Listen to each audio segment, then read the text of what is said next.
9:20 dice de la siguiente manera: y he aquí una mujer enferma de flujo de sangre desde hacía 12 años, se le acercó por detrás y tocó el borde de su manto. Soberano Dios, Padre Celestial, muchos de nosotros conocemos el caso de esta mujer.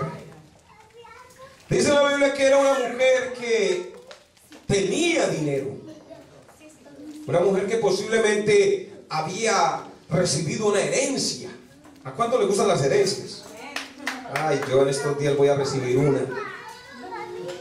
Después de 42 años de estar esperando la herencia, porque mi papá se murió antes de que yo naciera, y hasta después de las Semanas Santas que van a repartir la herencia. 42 años después. Obviamente ya, si lo pasan a dólares, eso no va a alcanzar ni a ser $1000, pero bueno, voy a recibir una herencia. Quizás esta mujer tenía una herencia, tenía una fortuna. Y dice la Biblia que se gastó toda su herencia tratando de buscar la curación de una enfermedad que tenía. Y ella tenía un flujo de sangre. ¿Se imaginan ustedes una mujer perdiendo sangre todos los días? Debería estar delgada, demacrada, pálida por la pérdida de la sangre constante. Tanto es que no tuvo en cuenta el valor de su dinero, de su fortuna, sino que fue y buscó, dice la Biblia, entre los mejores médicos, pero nunca pudo encontrar la sanidad. Muchos de nosotros, hermanos, mire, muchos de nosotros ni siquiera valoramos la salud que tenemos. Si alguno de nosotros un día menos pensado resultara con una enfermedad, yo creo que venderíamos el carro, la casa, con tal de recibir la cura para la enfermedad. Porque estar enfermo no es nada bueno. La mamá de Junior tiene alguna situación y cada ratico la llevan al médico y tiene que gastar una cantidad de horas en exámenes y medicinas. Le dicen estos días Junior que la mesita de noche parece como una droguería, porque tiene que tomar una pastilla diferente a cada determinada hora. Eso es una esclavitud, hermanos, tener que depender de la medicina para sentirse bien. Uno hace lo que sea por sentirse bien. Y esta mujer había gastado todo su dinero. Pero un día ella oyó que el Señor estaba pasando por su ciudad.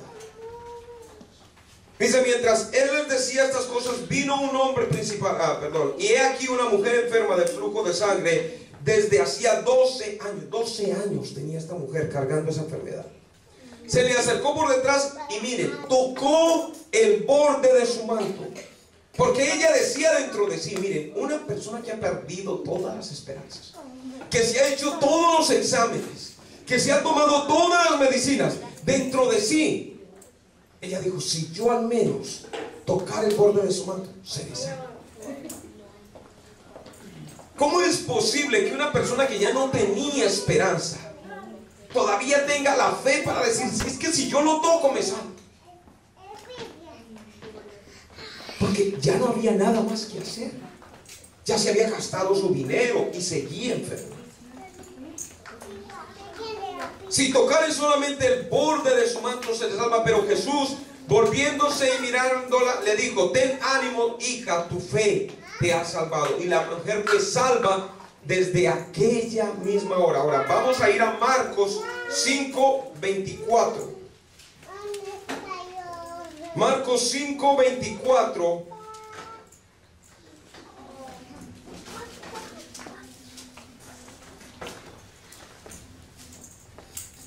Dice: fue pues con él y le seguía una gran multitud y le apretaban. Pero una mujer que desde 12 años padecía de flujo de sangre y había sufrido mucho de muchos médicos, había sufrido mucho de muchos médicos y gastado todo lo que tenía, y nada le había aprovechado, antes que le iba peor. O sea, imagínense, ella tratando de sentirse mejor y cada vez se sentía más mal. Cuando oyó hablar de Jesús, vino por detrás de la multitud y tocó su manto, porque decía: si tocare solamente su manto seré salva. Y enseguida la fuente de su sangre se secó y sintió en el cuerpo que estaba sana de aquel azote. Luego Jesús, conociendo en sí mismo el poder que había salido de él, volviéndose a la multitud, le dijo: ¿quién me ha tocado mis vestidos? Sus discípulos le dijeron: ves pues que en la multitud te aprietas y dices: ¿quién me ha tocado? Pero él miraba alrededor para ver quién lo había hecho esto. Entonces la mujer, temiendo y temblando, sabiendo que ella había sido, vino y se postró delante de él y le dijo toda la verdad. Y él le dijo: hija, tu fe te ha hecho salva, ve en paz y queda sana de tu azote. Imagínense usted, venga hermanos, ustedes dos para acá. Venga usted. Imagínense que estaba el Señor en una gran multitud y todo el mundo lo apretaba y estaban así, apretados, y todo el mundo empujaba. Y de repente el Señor dice: ¿quién me tocó? No tengo discípulos, pero Señor, por favor, o sea, hay más de 5,000 personas empujándote. Todo el mundo quiere estar cerca. Y tú sales con eso de que ¿quién te empujó? Por favor.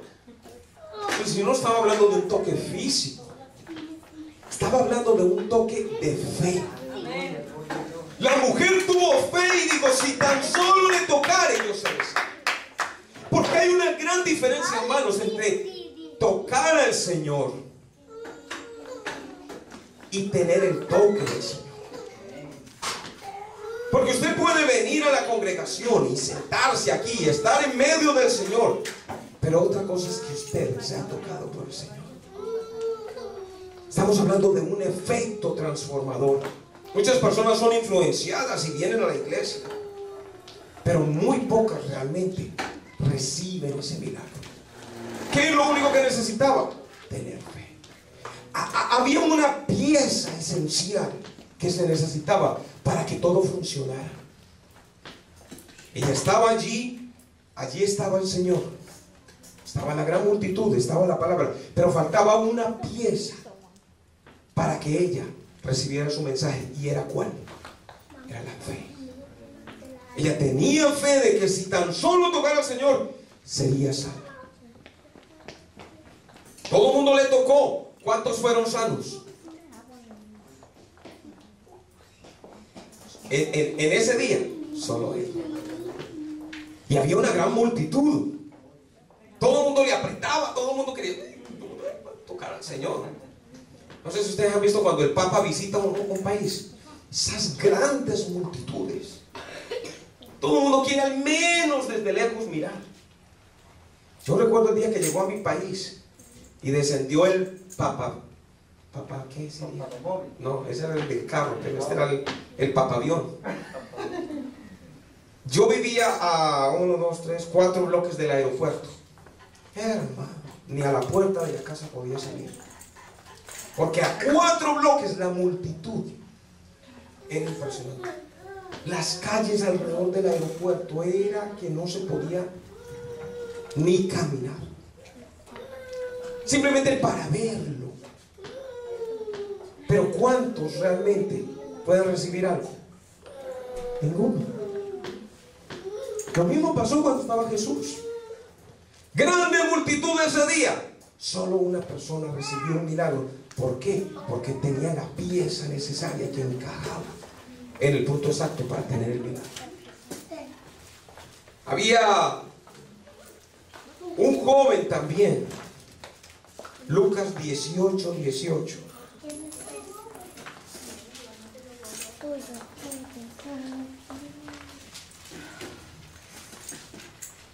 Lucas 18, versículo 18 dice: un hombre principal le preguntó diciendo: maestro bueno, ¿qué haré para heredar la vida eterna? ¿Cuántos de ustedes quieren saber qué hay que hacer para heredar la vida eterna? Wow, ninguno.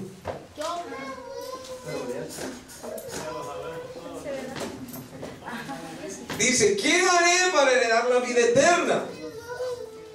Jesús le dijo: ¿por qué me llamas bueno? Ninguno hay bueno sino solo Dios. Los mandamientos sabes: no adulterarás, no matarás, no hurtarás, no dirás falso testimonio, honra a tu padre y a tu madre. Y él se puso a mirar la lista y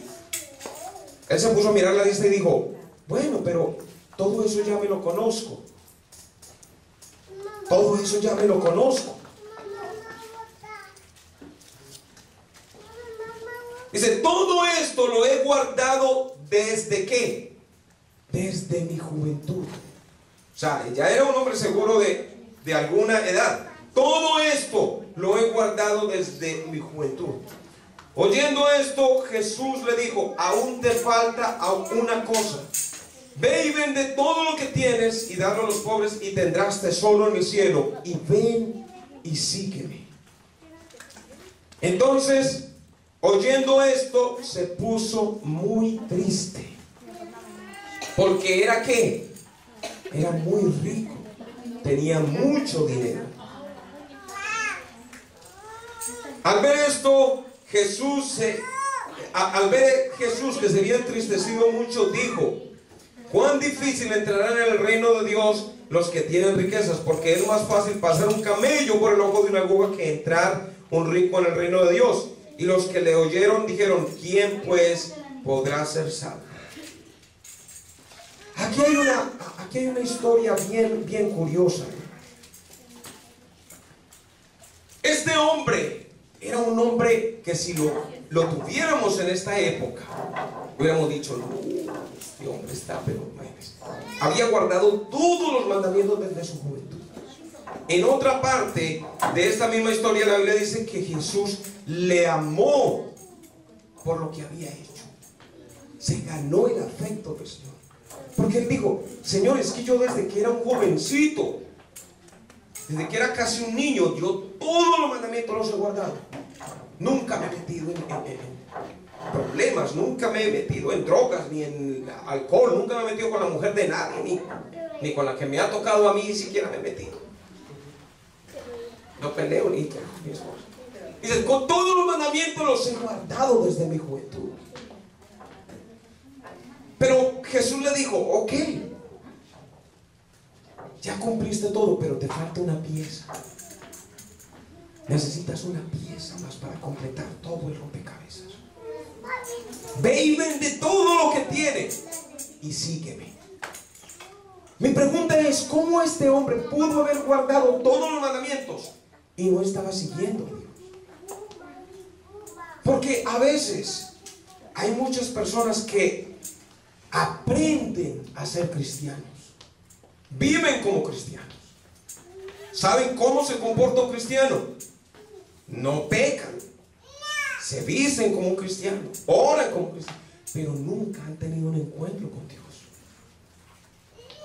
El Señor le dijo, ve y vende todo lo que tiene y sígueme. Realmente yo creo que el problema no era de vender, era de seguir al Señor. Pero Él puso su amor y sus prioridades en el dinero que tenía, porque según dice la Biblia tenía mucho dinero y nadie va a querer vender todo. Se imaginan, él se ponía a mirar a los discípulos, todos mal vestidos, esas túnicas sucias quizás, a veces hasta aguantaban hambre porque se iban de camino por los montes y no, pues ayudemos entonces. No era una vida espectacular, no vivían en palacios. Imagínense, el Rey de Reyes, no, sígueme, wow, uno de los discípulos del Señor, vamos para el palacio, a vivir cómodo. Tremenda oficina me van a dar a mí de los seguidores de Jesús, no. Andaban por las calles polvorientas, los pies eran sucios. Todo el mundo quiere ver a Jesús en sus días de su carne como algo, hermano. En estos días hablaba con un hermano que fue a Jerusalén y estuvo caminando por todas las calles donde caminó Jesús. Y dice, ay hermano, si yo hubiera vivido en los tiempos de Jesús, yo le hubiera comprado una tumba más bonita, porque qué lugar tan feo donde lo enterraron. Y la gente quiere darle una apariencia bonita. Pero cuando Jesús estuvo acá, las calles eran polvorientas, hermano.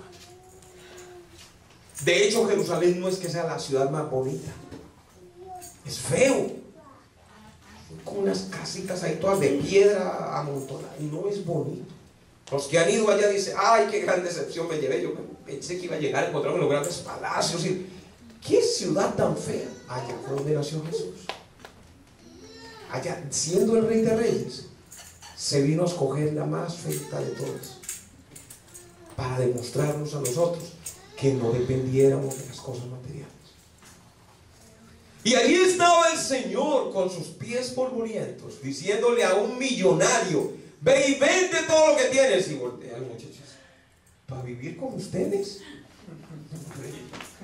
Déjeme montar en mi Mercedes, más bien. Déjeme en mi carro último modelo y en mi palacio.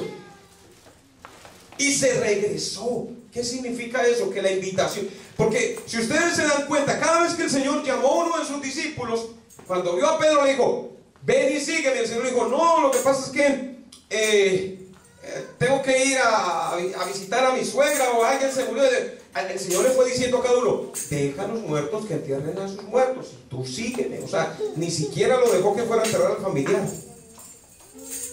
Y a todo el que el Señor le decía: sígueme, era invitándolo a su ministerio, a que caminara con él, a que tuviera una participación más grande en el reino de los cielos. Nosotros estamos estudiando el libro del Apocalipsis. ¿Cuántas veces se mencionan a los 12 apóstoles en el Apocalipsis como seres importantes? Hasta hay 12 puertas en el cielo que van a llevar sus nombres. Imagínense lo que se perdió este muchacho, de que su nombre estuviera ya en una de las 12 puertas del cielo. ¿Por qué? Por el amor que no tenía dinero. Una sola pieza le faltó para llenar el rompecabezas. Yo no sé si ustedes conocen estos, yo estoy hablando de ellos, pero no sé si ustedes lo conocen. Si usted no tiene la foto completa de lo que está aquí, y usted agarra un pedacito de estos, le va a quedar tan complicado imaginarse qué puede haber ahí. Y hay muchos de nosotros y de la gente que no sabe quiénes somos nosotros, que nos juzgan por esto. Y dicen: ay, no, pero me voy a hacer cristiano. Eso se ve muy feo, qué simple, no le veo gracia. Porque no han visto esto, que es la imagen completa. Muchos de nosotros no entendemos una porción de la palabra. Esto. Y tiramos toda la imagen porque no entendemos algo. Porque algo se nos hizo difícil de creer o de entender. Y mire, todo lo que había en esta caja perdió valor porque no entendió una pieza del rompecabezas. Tenemos que tener la imagen completa. Generalmente los rompecabezas son bien complicaditos, tienen una cantidad de cosas que se parecen unas a las otras, pero cada pieza encaja en una porción exacta y tiene relación con otra. Eso es lo que nosotros hacemos mediante la palabra del Señor. Tratar de ver qué pieza concuerda con la otra, porque cada una tiene una forma que si usted no la coloca, ¿dónde va? No va a crear ninguna imagen. Eso es lo que nosotros a veces hacemos con la palabra del Señor. Leemos aquí y no le encontramos sentido. Luego leemos allá y no le encontramos sentido. Y decimos: ser cristiano es muy difícil. Pero es que cada pieza, hermanos, tiene que encajar en el lugar exacto. No importa si una pieza se parece a la otra. Vamos a ver si encuentro una que se parezca a otra.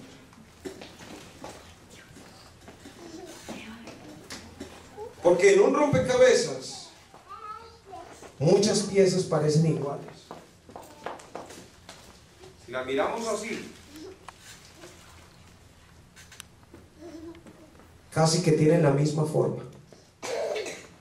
Pero cuando las miramos así, hay una pequeña diferencia entre la una y la otra. Para nosotros armar este rompecabezas, que es la palabra del Señor en nuestra vida, tenemos que saber dónde va cada pieza. Y quizás alguna de las piezas no le vamos a encontrar forma, pero tiene su lugar. Y el hecho de que nosotros no comprendamos la colocación o la ubicación de una pieza no significa que lo que hay aquí no tiene sentido, porque tenemos que mirar la foto completa.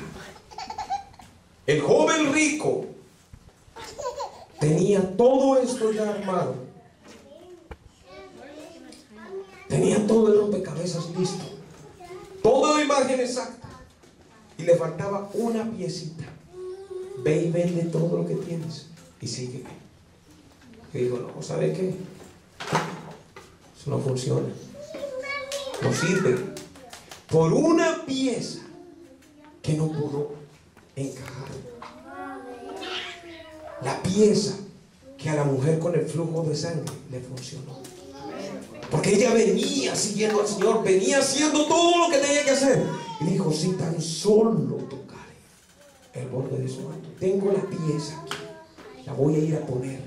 Y tan solo que tocó el manto, el milagro se produjo. Y la Biblia no dice literalmente que fue sana, pero dice fue salva desde aquella misma hora. Obviamente dice que el flujo se paró, se secó desde aquella hora. Pero ella fue salva en ese momento. Con solo tocar, poner la pieza donde hizo.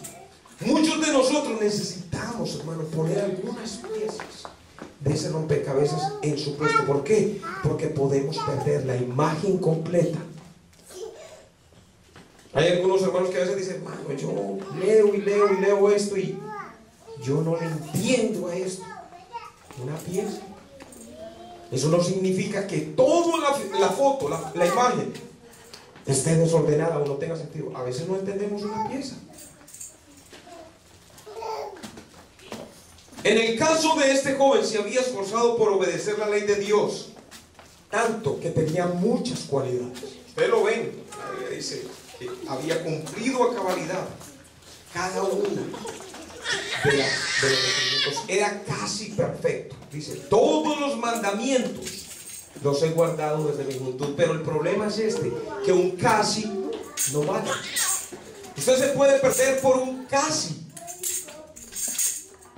¿Por qué? Porque la Biblia dice, un poco de levadura leuda toda la masa. ¿Qué significa? Usted se puede echar a perder por una pieza de rompecabezas que no ponga en su lugar. Era casi perfecto, se quedó en el casi porque no pudo completar lo que el Señor le pedía. En el caso de nosotros, hacemos muchas cosas bien, pero nos resistimos a ser obedientes en algo. A veces guardamos un pedazo para nosotros, una pieza. Yo hago todo, pero esta piecita es mía. Esa no la pongo ahí. Porque es que si la pongo me van a tocar lo que más me gusta. Entonces yo me guardo la piecita.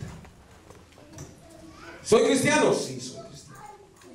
Pero el Señor nos recuerda que tenemos una pieza en el bolsillo que no hemos puesto en su cuerpo, que no hemos puesto para completar el rompecabezas. A veces nos guardamos cosas, dejamos de reunirnos, nos importan más otras cosas que seguir al Señor. No reprendemos al hermano que peca.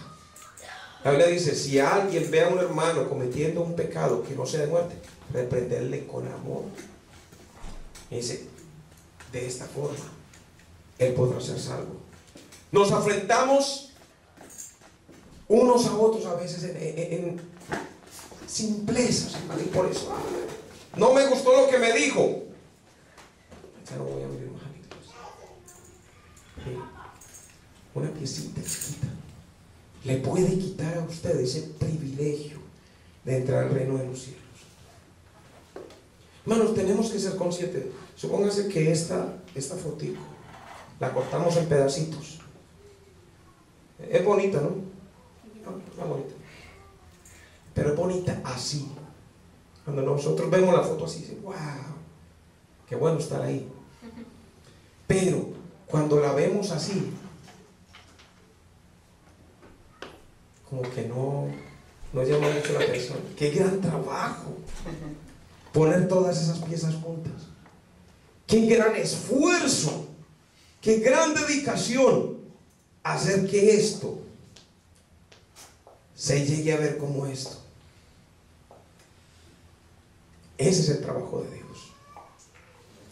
Pero tenemos que ser conscientes que todas las tienen que estar presentes para que dé una imagen así. Si nos guardamos algo, yo tenía un rompecabezas tan bonito, unas piezas un poquito más grandes. Duré como 6 meses armándolo. Y cuando ya terminé, me faltaban como 3. Digo, ándale, ¿dónde quedaron esas? Y lo quería poner en un marco, o sea, yo lo estaba armando y las piezas las pegaba en papel para que no se fueran a caer después, y luego ponerle un gran marco y ponerlo ahí en mi cuarto. Pero no pude completarlo porque faltaron como 3 piezas y ahí se veía hueco, como cuando a uno le falta un diente. Ahí se veía bien feo eso, porque había un hueco ahí que no. Y como le había puesto un cartón negro por detrás, entonces claro, ahí se veía bien el huequito del diente que faltaba. Y ya no tenía gracia. Le dije, no, ya no lo puedo enmarcar porque no. Le faltan 3 piezas. A veces así hacemos nosotros con la vida cristiana. Nos ponemos a armar las piezas, pero dejamos que algunas se nos emulan. Algunas no.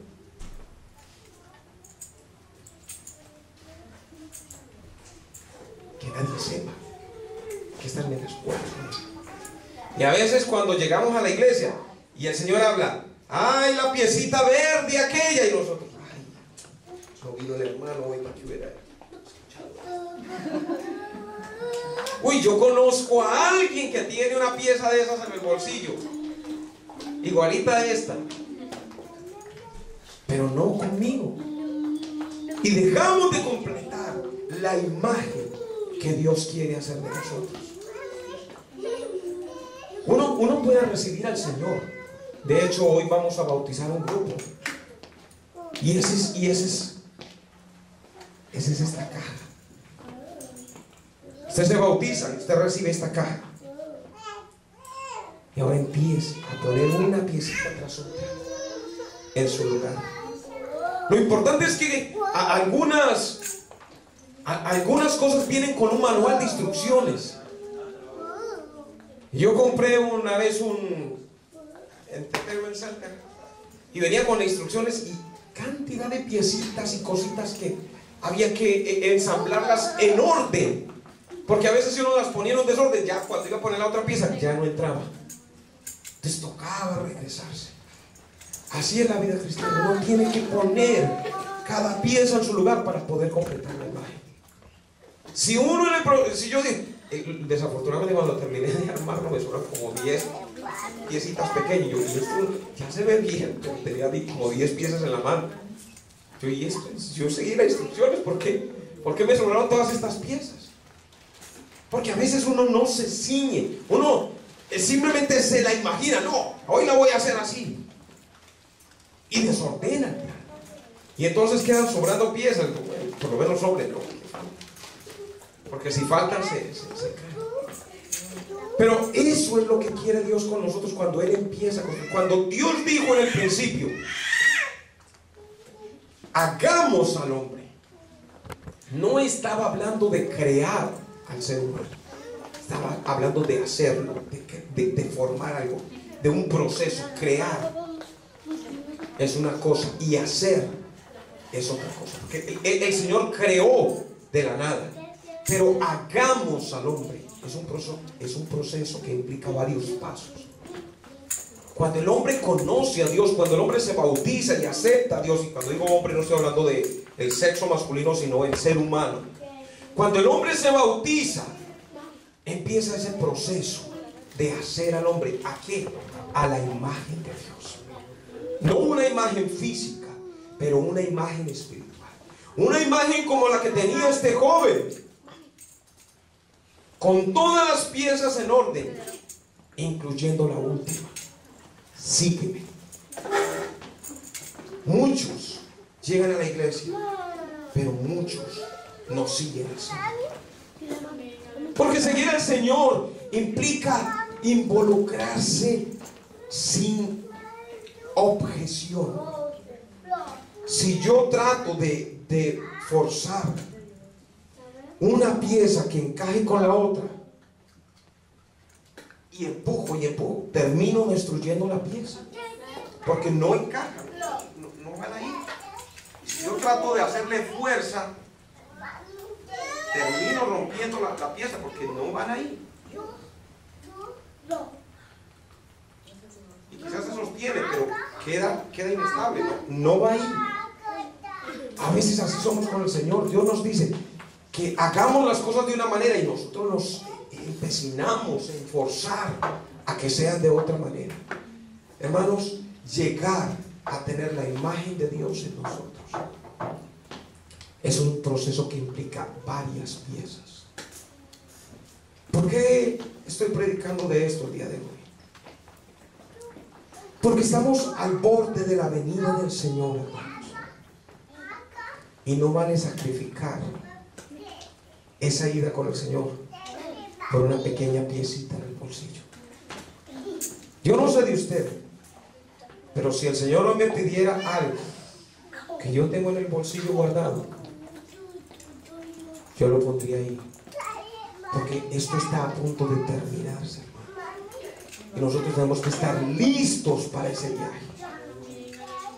Es como cuando usted va a salir de viaje. Una vez yo salí de viaje y dejé que mi esposa me hiciera la maleta. Generalmente yo la hago, pero esa vez dejé que ella me la hiciera. Y cuando llegamos al sitio y voy a buscar yo la ropa, y tenía que ir a cantar en esa iglesia, y voy a buscar yo, y yo me había ido en zapatos tenis, y unos zapatos bien raros que había traído yo en mi país, que usted lo veía por delante así, pero por detrás eran así como sandalias, o sea que se veía todo el pie afuera, todo el talón del pie, bien raros, pero estaban de moda, yo estaba recién llegado aquí. Y llegamos a ese culto y me pongo yo mi vestido, mi corbata, así como usted me ve, y voy a buscar zapatos, y no había zapatos. Digo yo, ¿y ahora cómo le voy a hacer? Hermano, me tocó presentarme a ese culto, un traje negro y unos zapatos azules, brillantes, fosforescentes como tenis, sin talón, con el pie afuera. Y era yo todo el culto, así que yo me tapaba, que no quería que nadie ni siquiera me fuera a ver. Y claro, estaba en la plataforma, así que los hermanos cuando se paraban, lo primero que veían eran mis pies. Qué vergüenza, me tocó, hermano, discúlpenme, pero en la maleta no venían zapatos. Eso pasó allá y yo pasé mi gran vergüenza. Pero cuando el Señor venga, hermanos, usted se ríe ahora, pero cuando lleguemos al cielo no vamos a poder llegar sin zapatos. Tenemos que llegar completica la maleta. Todas las piezas tienen que estar ahí, porque si a usted se le perdió una, o si usted no quiso ponerle atención a una, no va a poder entrar. Hoy vamos a bautizar un grupo de jóvenes. Yo quiero rogarle a estos muchachos que en sus prioridades, prioridad significa lo más importante para uno, lo que uno hace primero, pongan al Señor. Pongan al Señor en sus prioridades. Porque si no lo hacemos de esa forma, si nosotros le damos más importancia a otras cosas, a las que vemos aquí, nos podemos perder terreno. Y realmente, hermanos, seamos honestos. ¿Para qué venir a la iglesia todos los domingos, todos los jueves, todos los sábados, involucrarse en los estudios, venir para que al final nos perdamos? No tiene sentido. Mejor nos vamos a pecar y a hacer lo que el mundo quiere y a vivirla suave sin esforzarnos mucho. Porque igual, hermano, el que se queda por una cosita así de chiquitica se va a ir para el mismo infierno para el que se va a ir el homicida, el suicida, el que comete adulterio, el que comete fornicación. Es el mismo infierno. La Biblia dice que para el cielo se van a ir los murmuradores, los tacaños, los avaros, todos esos. Es el mismo infierno donde se van a ir los que mataron 50 o 100 en toda su vida. Dice, ay no, es que yo soy muy bueno, yo no creo que Dios me vaya a condenar a mí por un chismecito. Mi Biblia dice otra cosa. La Biblia dice. Así que no podemos arriesgar nuestra salvación. Hay que poner en su lugar nuestras prioridades, cada pieza en su sitio, cada pieza. Hermano, a veces es tan complicado que intentamos, esta no sirve, busquemos otra, y esta tampoco sirve. Pero vale la pena seguir al Señor. Vale la pena porque la venida del Señor está tan cerca y nosotros tenemos que estar preparados para ese momento. Colóquense en pie. Yo quiero invitar, si es que están aquí, a los que van a ser bautizados esta tarde. Vamos a pedirle al Señor que los guarde. esté aquí. Vamos a decirle al Señor que los guarde, que ellos puedan poner todas sus prioridades en esta caja que se llama la salvación. Que ellos puedan darse cuenta de que esta vida va a pasar muy pronto y que nosotros tenemos que estar listos con esa etiqueta. Listo, que cuando el Señor diga ven, nosotros podamos subir al reino de los cielos con Él. Mira, hermanos, está en juego tantas cosas. Quizás el joven rico de esa época tuvo otra oportunidad, tuvo tiempo para pensar. Quizás tuvo tiempo para recapacitar y decir, verdad, voy a hacer caso al Señor. Quizás en algún momento de su vida Él cambió sus prioridades y se acercó al Señor. Pero hoy, el día de hoy, nosotros estamos a esto.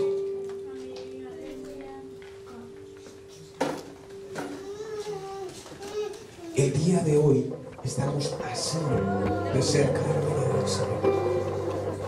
Y nosotros tenemos que darnos cuenta que si nosotros no ponemos todas las cosas en su lugar, estamos poniendo en riesgo toda nuestra vida.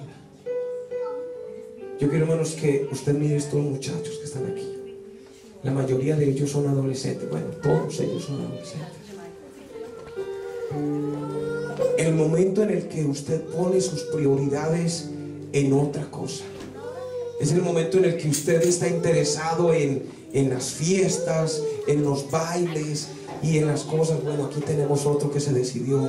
Denle un aplauso al Señor, hermano. Otro que se va a decidir. No, esa está muy chiquita. Usted tiene que soportar a estos muchachos en oración, hermano. Porque las tentaciones que les llegan a ellos, usted ya pasó por ahí. Usted sabe lo difícil que es ser un adolescente. Yo me bauticé de 14. ¿Quién está sobre los 14? Ninguno. Cerca de los 14. Sandra, ¿cuántos tiene? 15. Bueno, tiene 15, uno más. Sandra, ¿cuántos tienes? 11, 12, 11. Ya la traducción me está fallando. Es eso, hermanos. Saber poner las prioridades en su lugar, hermano. Nadie de nosotros puede decidir si vamos a entrar al cielo por nuestra propia voluntad. Es el Señor y uno el que tiene que hacer esto bien. Usted tiene que saber poner sus prioridades en las manos del Señor. ¿Qué es lo que se necesita para que usted sea salvo? Que usted reconozca que sin el Señor no puede ser salvo. ¿A qué edad usted se da cuenta de que usted necesita al Señor? Esto no lo puedo determinar yo. El día que usted diga, si el Señor viene y yo no soy bautizado, yo me quedo, usted necesita la salvación. El día que usted ve que su salvación está en riesgo, ese día usted tiene que ser bautizado. Porque el Señor va a venir, hermanos. El Señor está cerca. Y yo estoy aquí una vez más con una trompeta anunciando el peligro, hermanos. El Señor va a venir por su iglesia y los que no obedezcan se van a quedar. Así que yo quiero que usted levante sus manos en dirección a estos jóvenes y vamos a orar por cada uno de ellos para que el Señor los guarde, para que el Señor los bendiga, para que el Señor les permita tener una vida chida. Mire, hermano, yo espero ver a este grupo de muchachos y de ustedes allá entrando por las puertas del cielo, cosa que va a suceder muy pronto. Allá los vamos a ver, porque ellos no van a ser salvos porque sus padres sean salvos. Muchos de ellos, algunos de ellos inclusive, algunos de ellos ni siquiera sus padres son salvos todavía. Nadie va a poder salvar a nadie. Cada quien va a tenerle que dar cuenta de sus pecados a Dios. Así que vamos a orar. Yo lo que quiero es que ustedes en este momento, hermanos, ustedes van a hacer esta oración. Si en algún momento lo han hecho y si no lo han hecho, lo van a hacer ahora. Ustedes van a decir: Señor, yo me arrepiento de todos mis pecados, todas aquellas cosas que yo he hecho que de alguna manera te han ofendido. Yo quiero arrepentirme de mis pecados. Yo voy a ser bautizado en el día de hoy. Y yo reconozco que he cometido algunos errores, he hecho algunas cosas que a ti no te agradan. ¿Por qué no cierran sus ojos y hacen esta oración individual, cada quien con sus propias palabras? Dígale: Señor, yo me arrepiento de mis pecados. Yo sé que he cometido cosas, que he hecho cosas que a ti no te agradan. Aleluya. Vamos a orar por ellos, hermano. Yo quisiera que todos vinieran y oráramos por ellos. Acérquese a ellos y cada quien, según la carga que Dios le ponga, ore por cada uno de ellos. Dígale: Señor, ayuda a mi hermano, ayuda a mi hermana que va a ser bautizado. Usted ha sido bautizado, hermano. Usted puede venir a orar por ellos. Vamos a orar cada uno en el nombre de Jesús, como una familia que somos, Señor. Oh,